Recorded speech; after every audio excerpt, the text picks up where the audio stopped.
자, 오늘 나눌 말씀 히브리서 11장 6절 그리고 24절에서 26절입니다. 히브리서 11장 6절 그리고 24절에서 26절 같이 봉독합니다. 믿음이 없이는 하나님을 기쁘시게 하지 못하나니 하나님께 나아가는 자는 반드시 그가 계신 것과 또한 그가 자기를 찾는 자들에게 상 주시는 이심을 믿어야 할지니라. 아멘. 24절 믿음으로 모세는 장성하여 바로의 공주의 아들이라 칭함받기를 거절하고 도리어 하나님의 백성과 함께 고난받기를 잠시 죄악의 낙을 누리는 것보다 더 좋아하고 그리스도를 위하여 받는 수모를 애굽의 모든 보화보다 더 큰 재물로 여겼으니 이는 상 주심을 바라봄이라. 아멘. 그 전에 이런 설교 한 적이 있습니다. 히브리 민족, 유대 민족은 동사 민족이다. 명사가 아니라 동사 민족이다. 그래서 히브리 언어는 다른 언어들도 대체적으로 그렇습니다만은 유난히도 동사를 중요하게 여기는 민족입니다. 그 의미를 여러분 아시겠습니까? 명사보다 동사. 미국의 역대 퍼스트 레이디들의 삶에 대한 다큐가 예고가 되었습니다. 대통령이었던 남편의 재임 시절 아내로서 어떻게 활동했고 퇴임 후에 지금 어떻게 활동을 하고 있는가, 그것을 방송사에서 촬영을 해서 보내주는 것 같습니다. 한번 들여다볼 계획입니다. 재임 시절보다 퇴임한 다음에 더욱 존경을 받았던 대통령, 미국 대통령이 있습니다. 누군지 아시겠죠? 미국의 39대 대통령 지미 카터입니다. 집 없는 사람들을 위해서 집을 지어주는 사랑의 집짓기 운동, 하비다트 운동이죠. 그걸로 유명해졌지만 그보다는 퇴임 후에 고향으로 돌아가서 교회 학교 교사로 봉사한 일은 그를 더욱 존경스럽게 만들었습니다. 그가 교사로서 종종 설교를 할 때 그를 보기 위해서 수백 명의 사람들이 주일마다 예배에 참석했다고 합니다.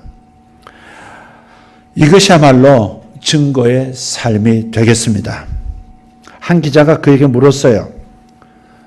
대통령님, 은퇴 후까지도 교회 학교 교사를 하는 이유가 무엇입니까? 그랬더니 그의 대답이 이렇습니다. 신앙은 동사입니다. 신앙은 명사가 아닙니다. 그렇습니다. 신앙은 명사가 아니라 동사형입니다. 신앙은 진행형, 과정이지 완료 상태, 그러니까 정지 상태가 아닙니다. 신앙은 가지는 것이 아니라 신앙하는 사람으로 되어져 가는 것입니다. 그래서 신앙은 항상 already, 이미와 not yet, 아직 아니의 그 사이에 있는 그 긴장 관계 속에 있습니다. 주님을 믿음으로 이미 구원을 받았지만 구원이 완성된 것은 아닙니다. 좀 해석해서 얘기하면 이런 얘기입니다. 영혼은 예수 믿을 때 완벽하게 구원을 받아서 지금 죽더라도 천당에 들어가는 것 분명하지만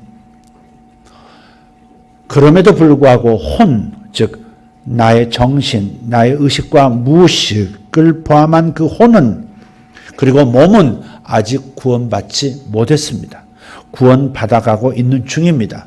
마음은 점점 하나님의 말씀으로 삶의 성령의 역사로 변해가고 있고 육체는 늙어가면서 주 예수의 재림의 날에 부활의 몸으로 다시 살아날 것을 기다리고 있는 중입니다. 그래서 구원받았으면서도 구원을 아직 받아가고 있다, 이 표현을 하는 겁니다. 구원의 완성을 향해 우리는 나아가고 있는 것입니다. 그래서 끊임없이 우리는 자기를 부인해야 하고 자기 십자가를 져야 하고 주님을 따르는 겁니다. 주님께서 이끌어 주실 것을 믿고 주님이 이끄시는 대로 믿고 따르는 겁니다. 이게 신앙생활입니다. 계속해서 이동하는 겁니다. 계속해서 전진하는 겁니다. 계속해서 동사신앙을 갖는 겁니다. 따라서 우리가 살아있는 한 신앙의 완성은 있을 수 없다 하는 생각 가지고 계속해서 성장을 향해서 가야 하는 겁니다. 이러한 신앙의 과정성 혹은 동사성을 잘 보여주는 인물들이 성경의 영웅들인데 그 중에 한 분이 바울입니다. 사도 바울은 신앙인으로 자기 자신의 실존적인 모습을 이렇게 고백합니다. 빌립보서 3장 12절과 14절인데요. 읽어드리죠. 내가 이미 얻었다 함도 아니요 온전히 이루었다 함도 아니라 완성됐다 함이 아니라는 겁니다. 오직 내가 그리스도 예수께 잡힌 바 된 그것을 잡으려고 달려가노라. 영원 세계에서는 이미 이루어진 그것을 이 움직이는 세계, 보이는 세계에서 바로 그것을 이루려고 달려가고 있다는 겁니다. 동사신앙입니다. 표대를 향하여 그리스도 예수 안에서 하나님이 위에서 부르신 부름의 상을 위하여 달려가노라. 아멘. 한마디로 자신은 지금도 달려가고 있는 토상의 존재다. 그렇게 고백하는 겁니다. 이 구절에서 사도 바울은 신앙의 두 가지 측면을 강조합니다. 하나는 앞서 말씀드렸던 동사신앙입니다. 달려가노라 하는 동사, 움직임의 신앙을 얘기합니다. 다른 하나는 상급신앙입니다. 다른 말로는 보상신앙입니다. 상급신앙 혹은 보상신앙입니다. 그래서 14절에 하나님이 위에서 부르신 부름의 상을 위하여 달려간다는 겁니다. 달려가되 그냥 달려가는 게 아니라 그냥 희생의 달림이 아니라 그냥 헌신의 달림이 아니라 하나님께서 주신다고 약속하셨던 그 상을 얻기 위한 달려감이라는 겁니다. 그것이 바로 상급신앙입니다. 사도 바울은 마치 브레이크 없는 폭주 기관차처럼 계속해서 멈추지 않고 숱한 바퀴를 뚫고 계속 달리겠던 것이 바로 신앙의 완성과 함께 이 상급신앙이었다는 사실입니다. 그래서 오늘 이 시간에는 이 상급신앙, 보상신앙에 대해서 은혜를 나누고자 합니다. 오늘 설교 제목도 보은신앙, 보상신앙 그렇게 되어 있습니다. 그런데 말입니다. 근데 이런 사람이 있습니다. 자신은 어떤 상급, 어떤 보상을 바라고 신앙생활을 하는 것이 아니라 이렇게 얘기하는 거예요. 나는 보상 바라고 신앙생활을 하는 사람 아니야. 그래서 상급 신앙을 가지고 있는 성도들을 향해서 유치한 유아적 신앙으로 그렇게 격화시키는 사람들이 있습니다. 뭔가 하나님께서 내게 주실 것을 기대하면서 신앙생활하는 거, 이거 유치한 신앙생활, 어린아이 신앙생활이라는 겁니다. 그런데요, 이런 사람은 훌륭한 휴머니스트는 될 수 있지만 좋은 신앙인은 결코 아닙니다. 아름다운 세상 사람들 보기에 아름다운 윤리적 인간이지 하나님 보시기에 경건한 성도는 아닙니다. 사실 상급을 바라지 않는 것은 믿음이 좋은 것이 아닙니다. 믿음이 없는 겁니다. 성경에 대한 믿음이 없는 겁니다. 좀 거칠게 표현하자면 상급에 대한 기대가 없고 상급에 대한 관심이 없다면 그 사람은 자기 의로 가득한 나는 어떤 걸 바라지 않고 그냥 하나님께 드리고 있어 라고 하는 자기의, 자기 잘남으로 가득한 종교인이지 믿음을 지닌 성도는 아니다 하는 겁니다. 물론 잘못된 상급신앙, 잘못된 보상신앙도 있습니다. 좀 극단적으로 나간 신앙생활, 영적인 것은 바라지도 않고 신령한 은혜에 대한 사모함은 없고 하나님에 대한 열심이 있는 거 아니라 하나님으로부터 뭔가 얻어내기 위한 것만 가득한, 그저 물질만 잘 되고 내 이 현세의 삶만 잘 되면 되는 그런 외골수적인 치우친 보상신앙은 잘못된 신앙이지만 그럼에도 불구하고 성경은 분명하게 이 땅에서 그리고 하늘에서 보상, 상급이 있다는 것을 밝히고 있습니다. 그 신앙에는 윤리에 전혀 없는 것이 있다는 사실을 알아야 합니다. 그게 바로 보상입니다. 윤리에는 없습니다. 윤리는 엄격한 요구와 의무와 책무만 있을 따름입니다. 중앙선 지켜라, 신호등 지켜라. 이거 지켰다고 보상이 나오는 거 아닙니다. 그거 지켰다고 보상 나오는 거 아닙니다. 윤리는 요구, 의무, 책무만 있습니다.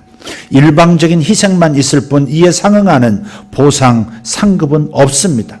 보상을 약속하는 사람도 없습니다. 윤리라고 하는 것은 인간이 인간으로서 마땅히 스스로 의지로 지켜야 할 그 어떤 것일 뿐입니다.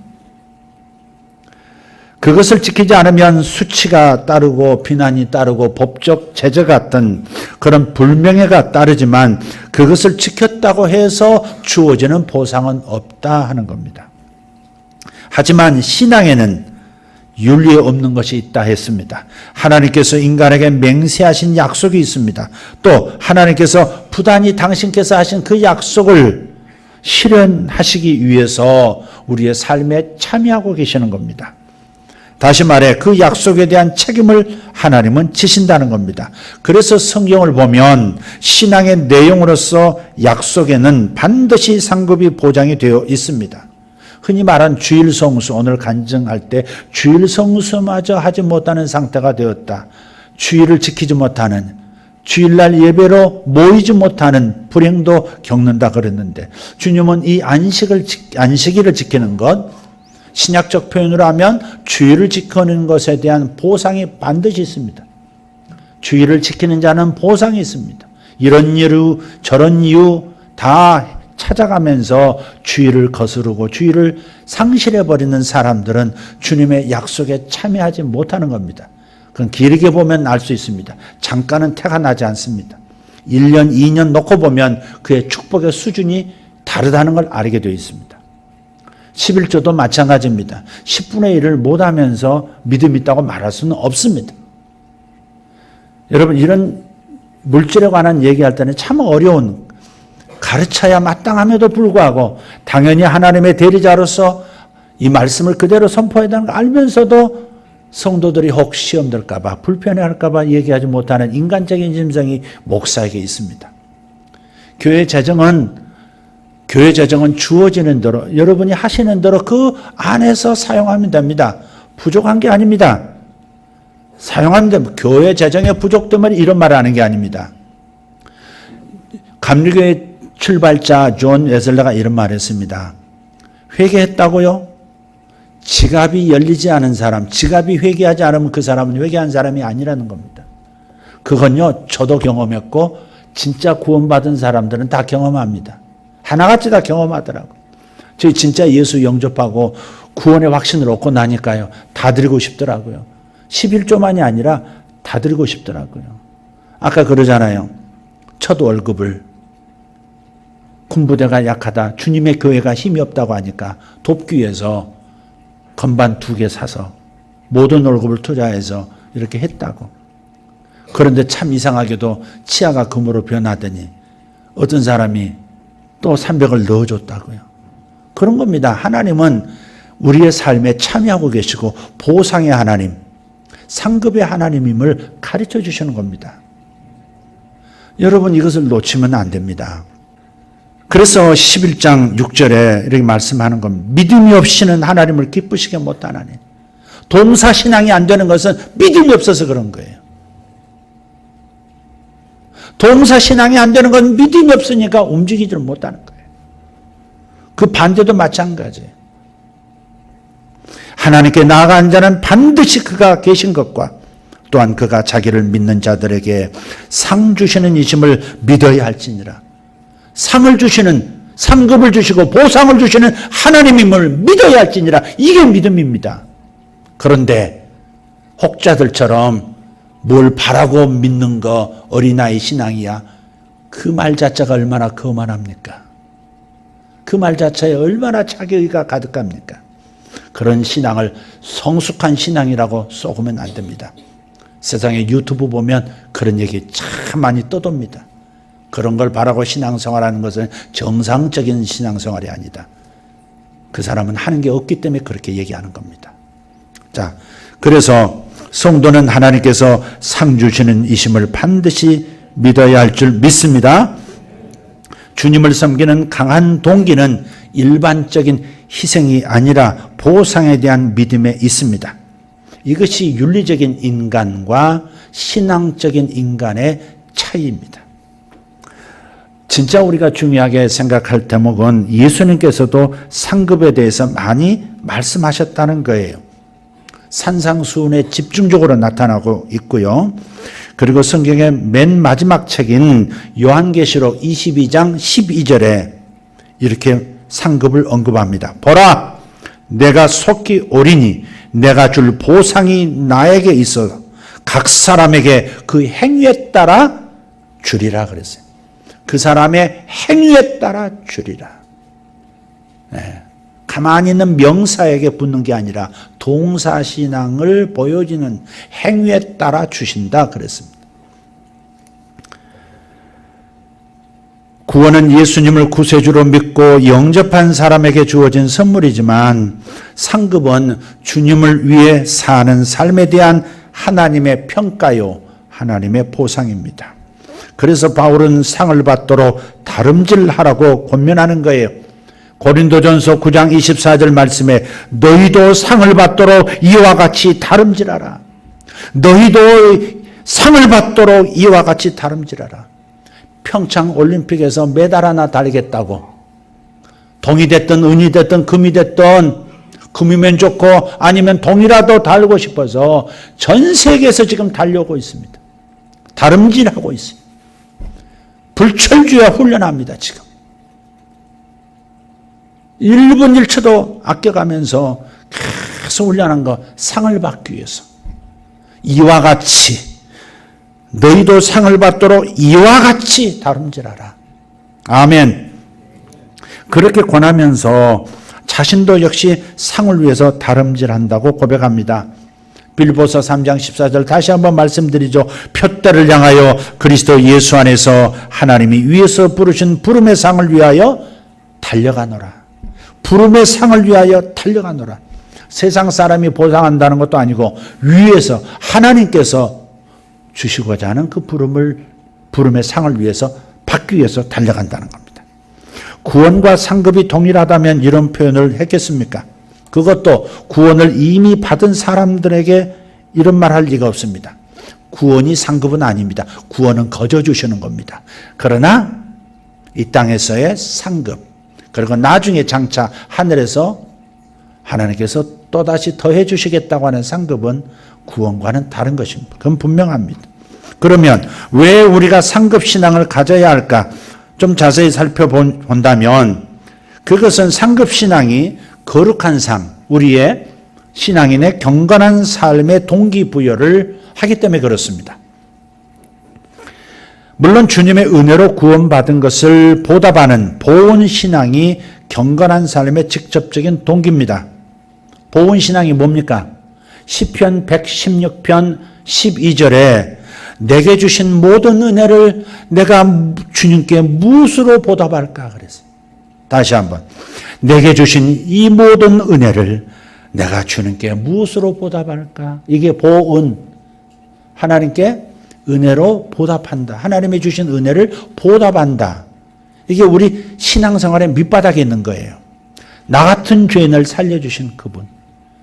나 같은 못난 것, 세상에서도 쓰레기 취급 당할 수도 있는 그런 죄인을 하나님의 아들로, 하나님의 딸로 삼아주시고 영생을 보장해 주시고 주님을 섬길 수 있는 은혜, 세상을 섬길 수 있는 은혜를 주셨어요. 하나님께로부터 받지 않은 것이 아무것도 없다는 사실을 우리는 정신 차리면 알게 됩니다. 저절로 주어지는 것도 없고 우연히 일어나는 것도 없고 사실 내 노력으로 얻는 것 같지만 그 노력조차, 그 머리조차, 그 기회조차 다 그분이 주셔서 이렇게 된 거죠. 내가 한 것처럼 거만 떨어서는 참 어리석은 인생이 되고 마는 거죠. 모든 은혜, 내게 주신 이 모든 은혜를 내가 주님께 무엇으로 보답할까? 무엇으로 보답할까? 이게 보온신앙이에요. 이런 심정으로 사는 것이 보온신앙, 상급신앙이에요. 보온신앙이에요. 예배도 찬양도 전부 하나님에 대한 이 모든 은혜를 무엇으로 보답할까 하는 마음에 사는 겁니다. 충성도, 봉사도, 헌신도 보온신앙에 기초하고 있어요. 그런 의미에서 이 보상신앙, 상급신앙 또한 보온신앙의 다른 측면이라고 할 수 있어요. 구원의 은혜에 감사해서 하나님께 향한 나의 보은, 하나님께 대해서 드린 것이 하나님께로부터 또다시 상급을 받게 하는 명분이 되는 거예요. 나 같은 죄인 살려주셨습니다. 그래서 내 시간 써주십시오. 내 작은 노력 써주십시오. 내 작은 재능 써주십시오. 그래서 이 낡은 것이라도 하나님 앞에 드리는 거예요. 근데 하나님 은혜에 감사해서 보은의 심정으로 드린 헌신이 하나님 눈에는 또 다른 축복을 주시고 싶어하는, 또 다른 상급을 주고 싶어하는 명분이 된다 이 말이에요. 그래서 보은과 상급의 반복이 이어집니다. 보은과 보상의 선순환, 이것이 신앙생활이고 이것이 지속적으로 확장을 하게 되면 그것을 통해서 우리는 신앙의 성숙을 이루어 가는 겁니다. 그래서 성경은 특히 주님께서는 상급신앙을 통해서 우리의 경건생활의 동기를 부여하고 계세요. 마태복음 10장 41절 42절을 보면 선지자의 이름으로 선지자를 영접하는 자는 선지자의 상을 받을 것이요. 아멘. 의인의 이름으로 의인을 영접하는 자는 의인의 상을 받을 것이요. 아멘. 또 누구든지 제자의 이름으로 이 소자 중 하나에게 냉수 한 그릇이라도 주는 자는 내가 진실로 이르노니 그 사람이 결단코 상을 잃지 아니하리라. 아멘. 사람은 시간할 수 있어요. 사람은 약속하고 약속 못 지킬 가능성 많습니다. 그러나 하나님은 능력이 많으셔서 모든 능력의 근원이시기 때문에 당신이 하신 약속을 다 이루실 수 있는 시건치 아니하시는 하나님이신 줄 믿습니다. 선지자의 이름으로 선지자를 영접하는 자는 선지자의 상을 받는다. 선지자의 상이 뭘까요? 하나님께서 선지자에게 부어주시는 그 상급을 그도 받을 수 있게 해준다는 겁니다. 냉수 한 그릇이라도 대접한다면 저는 믿습니다. 아까 그 간증에서 하나님 주신 마음을 따라서 자기의 첫 월급을 신디 2대를 사서 군부대에 보냈던 거, 하나님이 시작하신 일이지만 그러나 보온으로 한 거지만 하나님께서는 오히려 보상의 명분으로 삼으시고 축복하셨던 것처럼 우리 모두에게도 그렇게 하신다는 겁니다. 아멘입니까? 제가 1년을 위해서 리더들에게 기도해 주고 있는데 제가 몇 년 전에 그렇게 가르쳤습니다. 근데 가르쳤는데도 깊이 못 받아들이는 것 같아요. 기도를 받을 때 예언적 메시지를 받는다는 것은 믿기 때문에 받는 걸 텐데 그러면은 올 때는 제가 바카스 좋아하진 않지만 바카스 하나라도 사와라 그랬잖아요. 이 구절에 근거해서 그런 겁니다. 근데 이게 깊이 안 듣는 거예요. 이것은 사람이 당사자가 이렇게 하세요. 이렇게 할 수는 없어요. 그냥 그런 일이 없을 때 보편적으로 가르칠 뿐이죠. 그러나 지혜로운 사람은 깊이 받고 그럴 때 그럴 기회를 놓치지 않는 거예요. 이해가 되세요? 어떤 사람은 케이크 한 조각 가져와서 목사님 드세요 하고 기도받고 가시더라고요. 어떤 사람은 뭐 이렇게 과자 가져와서 기도받고 가시더라고요. 제가 그런 것이 필요한 사람이 아닙니다. 먹을 것이 필요한 사람이 사실 아니에요. 그러나 하나님의 말씀을 이루자는 거고 경험하자는 겁니다. 그냥 받지 말고 땡큐 하라는 겁니다. 여러분 인간관계 안에서 어때요? 반드시 여러분 놓치시면 안 됩니다. 하나님은 거저 주시는 은혜도 있지만 사람은요, 인간관계는 여러분 직장에서, 여러분 친구관계에서, 여러분 성도관계에서 제가 가까이서 오해하지 않을 사람에게 얘기합니다. 누가 도움을 줘서 이 사람이 어떤 보상을 받았으면 그 성도에게 그냥 고맙습니다라고 잘 됐어요, 받았어요 이러지 말고 당연한 것처럼 생각하지 말고 반드시 받은 이익을 그와 나누라 그랬어요. 그 사람이 도와줘서 이익을 생기도록 이익이 발생했다면 당연히 나눠야죠. 그래야 그 사람을 더 복되게 축복해주고 이끌어주고 좋은 일을 더 연결해주지. 세상에서 다 그런 걸 알면서 왜 그렇게 간단한 더 복을 받을 수 있는 길을 차단하고 하나님 역사할 수 있는 길을 차단하냐 이 말이죠. 땡큐 하는 습관을 가지세요. 말로만 하지 말고. 지갑을 열어야 진정한 회개라고 말씀했잖아요. 지갑을 열어야 진짜 감사하는 거지. 거기에 하나님이 역사하시고 거기에 사람의 마음도 움직이는 거죠. 그래서 여러분이 반드시 행한 대로 보상할 거니까 경건한 생활에 힘쓰라 하신 주님의 말씀을 깊이 받으시고 올 한 해 동안에 이렇게 물질로 섬기는, 몸으로 섬기는 이런 일들이 꼭 있으시기를 놓치지 마시기를 예수 이름으로 부탁합니다. 히브리서 11장 24, 26절 보시면 모세의 선택에 대한 말씀이 거기 있어요. 모세가 뭔가 선택했어요. 모세는 상급을 위해서 거룩한 삶을 선택했습니다. 사실 히브리서 11장을 자세히 살펴보면 거기에 소개되고 있는 믿음의 사람들, 믿음의 영웅들의 공통점이 하나 있는데 그 뭐냐면 하나님이 평가하실 미래의 목표로 현재의 삶을 조절해 나가더라 하는 겁니다. 하나님이 적어주신 스포츠를 하는 사람이 목표를 향해서 뜁니다. 하여간 최단거리로 달려야 시간을 단축할 수 있잖아요. 갈치자 그리면 안 되잖아요. 근데 가끔 가다 뭐 할 때 보면 옆으로 셀 때가 있어요. 그럼 다시 표대를 보는 거예요. 그 표대가 뭐냐? 상급이다 이 말이에요. 동메달 받아야 돼. 은메달 받아야 돼. 금메달 받아야 돼. 그러니 나 이렇게 살 수 없어. 저걸 받아야 하기 때문에 나는 갈치자 그릴 수 없어. 바로 그거죠. 모세가 그랬다는 겁니다. 하나님께서 주실 상을 기대하면서 현실에 불편하고 힘든 끔찍한 상태를 인내하면서 믿음으로 살았다는 겁니다. 모세는 세상의 모든 부귀 영화가 보장된 애굽 왕 바로의 공주, 에집트의 파라오의 공주의 아들이었어요. 근데 이 공주가 무남동녀거든요. 그러면 공주도 결혼 안 했고 공주도 자식이 없어요. 근데 양아들로 삼았어요. 결혼했어요. 그런데 양아들로 모세를 드렸어요. 자식이 없어요. 양아들로 모세를 받아들였어요. 그러니까 이변이 없는 한 애굽의 왕위는 시간이 지나면 반드시 모세에게 물려주게 되어 있습니다. 그것을 26장 서두에 그렇게 말하죠. 애굽의 모든 보화가 그의 것이었습니다. 가만히 있으면 왕이 될 뿐만 아니라 애굽의 모든 물질이 자기 물질이 되는 겁니다. 가만히 있으면 많은 사람이 그토록 꿈꾼 것들을 모두 갖게 되는데 모세는 이 모든 것들을 죄도 낙이 있습니다. 죄도 낙이 있습니다.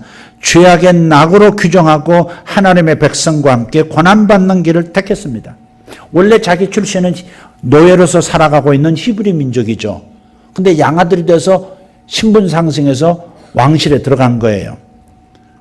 그런데 하나님의 백성의 고난을 보면서 저들과 함께하지 못하는 자책감으로만 남아있지 않고 과감하게 왕자의 길을 버리고 노예들과 함께하는 그런 길을 선택했다 하는 겁니다.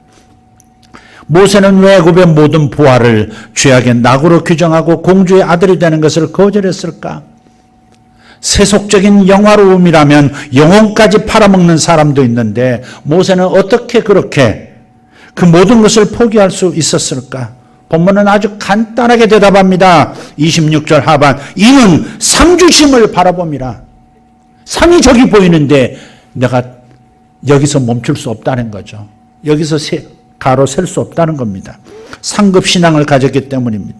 상급 신앙의 가치를 알았기 때문에 주님께서 주실 상급의 가치를 아는 사람은 세상 것을 쉽게 내려놓을 수가 있습니다. 세상 것에 미련을 두지 않고 초연할 수가 있는 사람, 상급 신앙의 가치를 아는 사람입니다.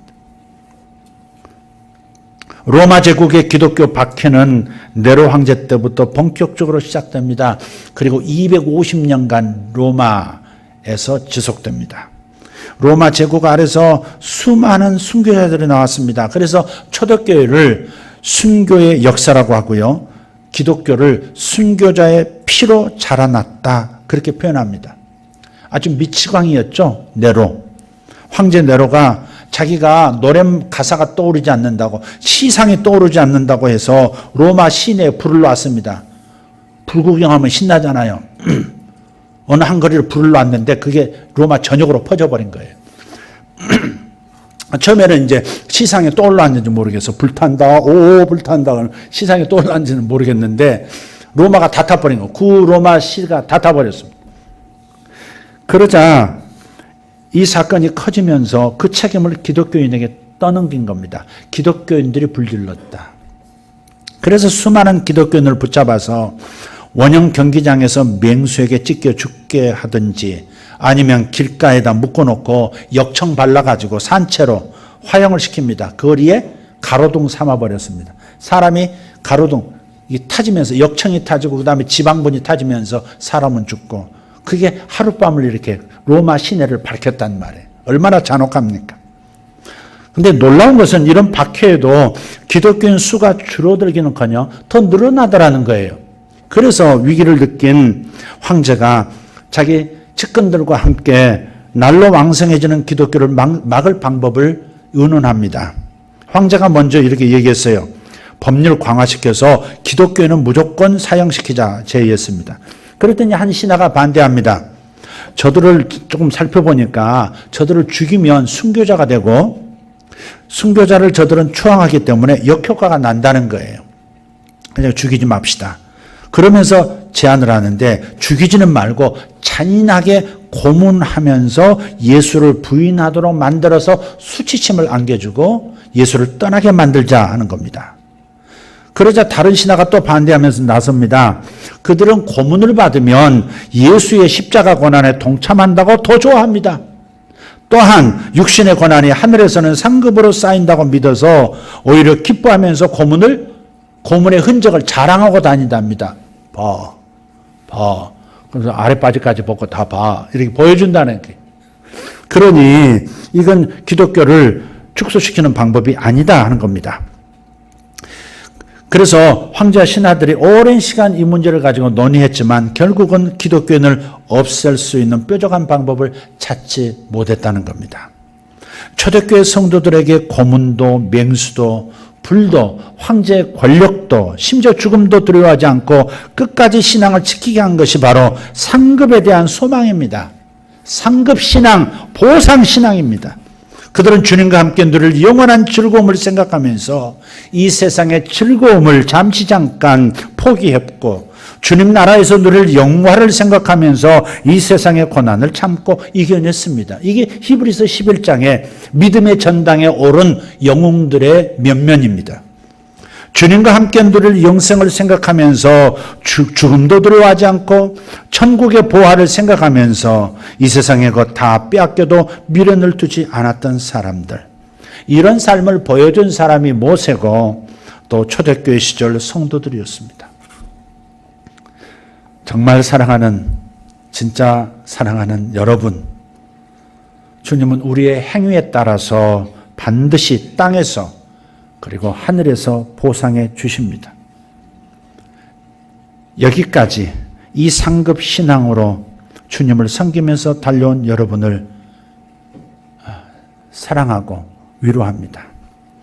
2018년 주어진 새해 두 번째 주일인데 이 새해에도 그리고 앞으로 남은 신앙 여정도 상급에 대한 확신을 꼭 가지고 뜨겁게 주님을 섬기시고 또 주님의 몸된 교회를 섬기고 경건 생활에 더욱 매진하시기를 부탁합니다. 저와 지금까지 동행해 주신 여러분 고맙고 또 앞으로도 동행해 주실 여러분 미리 감사드립니다. 사랑합니다. 기도하겠습니다. 우리 잠시 잠깐 기도하면 어떨까요? 여러분 목소리로, 여러분 마음으로, 여러분 입술로 잠깐 기도했으면 좋겠습니다. 하나님에 대한 보온으로 출발한 이 보온 신앙이 하나님으로부터 다시 보상으로 돌아오는 이 선순환의 축복의 신앙, 이 복된 신앙을 우리는 받았습니다. 신앙은 동사일 수밖에 없습니다. 달려가노라, 달려가노라. 부름의 상을 위하여 나는 달려가노라. 주님 감사합니다. 통성으로 한번 기도하십시다. 하나님 감사합니다. 믿음이 없이는 하나님을 기쁘시게 하지 못하나니 하나님께 나아가는 자는 반드시 그가 계신 것과 또한 그가 자기를 찾는 자들에게 상 주시는 이심을 믿어야 할지니 믿음으로 모세는 찬송하여 바로의 공주의 아들이라 칭함받기를 거절하고 도리어 하나님의 백성과 함께 고난받기를 잠시 죄악의 낙을 누리는 것보다 더 좋아하고 그리스도를 위하여 받는 수모를 애굽의 모든 보화보다 더 큰 제물로 여기서 이는 상을 주심을 바라봅니다. 하나님 감사합니다. 아버지 믿음으로 살아가길 원합니다. 아버지 하나님 보온 신앙으로 달려가길 원하고 상급 신앙으로 달려가기를 원합니다. 동사 신앙 되기를 원합니다. 포상 신앙 아버지 하나님 건강하게 붙잡기를 바랍니다. 아버지여 감사합니다. 주님 감사합니다. 주님 역사하여 주십시오. 주님 역사하여 주십시오. 주님 역사하여 주십시오. 감사합니다. 하나님 감사합니다. 주님, 주께서 내게 주신 은혜가 너무 감사해서 이 모든 은혜 하나하나 다 갚을 수는 없지만 주님 앞에 보온 신앙으로 주님을 이렇게 섬기고 있습니다. 예배드리는 것도 나를 구원해 준 것이 감사해서 찬양을 드리고 섬기고 봉사하는 것 주님 내게 주신 은혜가 너무 커서 주님 앞에 내가 이 땅에서 귀히 여기는 물질을 열어 하나님 앞에 기쁨으로 즐거이 드리는 것도 보온 신앙에서 온 겁니다. 내게 주신 은혜 때문입니다. 그러나 주님께서 오늘 보상신앙, 상급신앙 또한 말씀해 주셨습니다. 알고는 있었지만 머릿속에 희미하게 담았고 인색함 때문에 자기 중심적인 생각 때문에 이것조차 또 눌러버린 채 실수하며 살았던 흔적들이 있습니다. 주님 도와주십시오. 우리 사랑하는 성도들이 주님께서 우리에게 약속하신 보상신앙, 상급신앙을 굳게 붙들고 상 주시는 이 힘을 믿을지니라 하신 이 말씀을 굳게 붙들고 상급신앙 가치를 꼭 챙겨 자신의 것으로 삼게 하여 주옵소서. 감사드리옵고 우리 주 예수 이름으로 기도하옵나이다. 아멘. 아멘.